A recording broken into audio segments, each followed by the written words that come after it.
നമുക്ക് ചുരിദാറിൻ്റെ അടുത്ത് വരികയാണ് സ്റ്റാർട്ട് വരുന്നത്. കോട്ടൺ ഫാബ്രിക്കാണ്, നല്ല കളറാട്ടോ. ഒനിയൻ പിങ്കിൻ്റെ ഡാർക്ക് ടോൺ. ഫ്രണ്ട് പോർഷനിൽ ഒരു എംബ്രോയിഡറി കളർ കോമ്പിനേഷൻ കൊടുത്ത് ചെയ്തിട്ടുണ്ട്. ഒരു ക്രോഷറ്റ് ലേസ് വർക്കും വരും. ദുപ്പട്ടയ്ക്കകത്തും ഫുൾ കുഞ്ഞുകുഞ്ഞായിട്ട് എംബ്രോയിഡറി വർക്കാട്ടോ ചെയ്തിരിക്കുന്നത്. പിന്നെ ബോട്ടം വരുന്നത് സാറ്റിൻ സിൽക്ക്, സെയിം കളർ ഭയങ്കര രസമുണ്ട് കേട്ടോ. പിന്നെ നമ്പർ W544, റേറ്റും റീസണുള്ള 840 രൂപ മാത്രമേ ഉള്ളൂ. 840. നെക്സ്റ്റ് വരുന്നത് ഒരു പീച്ച് കളറാണ്. എല്ലാം നല്ല ഷെയ്ഡ്സ് ആട്ടോ.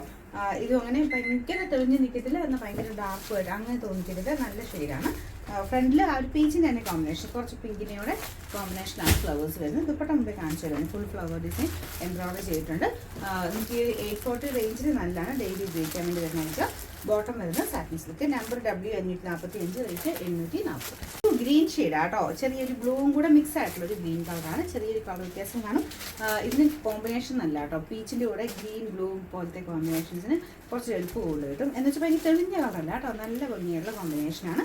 പിന്നെ ദുപ്പട്ടയ്ക്കകത്തും ഇതുണ്ട്, പീച്ചും പിങ്കും ഫ്ലവേഴ്സാണ് കൊടുത്തിരിക്കുന്നത്. ബോട്ടം വരുന്നത് സെയിം കളർ തന്നെ കേട്ടോ, സാറ്റിൻ സിൽക്കിന് മെറ്റീരിയൽ. നമ്പർ വരുന്നത് W546, റേറ്റ് 840. ലാസ്റ്റ് കളർ വരുന്നത് നല്ല ലാവൻഡർ ഷെയ്ഡാട്ടോ. ഇത് ഭയങ്കര ബ്യൂട്ടിഫുൾ ആയിട്ടുള്ള കളറാണ്. പീച്ചിൻ്റെ കോമ്പിനേഷൻ തന്നെ കൊടുത്തേക്കുന്നത്. കോട്ട ഫാബ്രിക് ആട്ടോ, ചെക്ക് കോട്ട എന്ന് പറയുന്ന ആ ഒരു ഫാബ്രിക്കാണ് വരുന്നത്. അത്യാവശ്യം ലെങ്തും കാര്യങ്ങളൊക്കെ ഉള്ള ഐറ്റം തന്നെയാണ് കേട്ടോ. ബോട്ടം സാറ്റിൻ സിൽക്കാണ്. നമ്പർ W543, റേറ്റ് 840 മാത്രമേ ഉള്ളൂ. 840.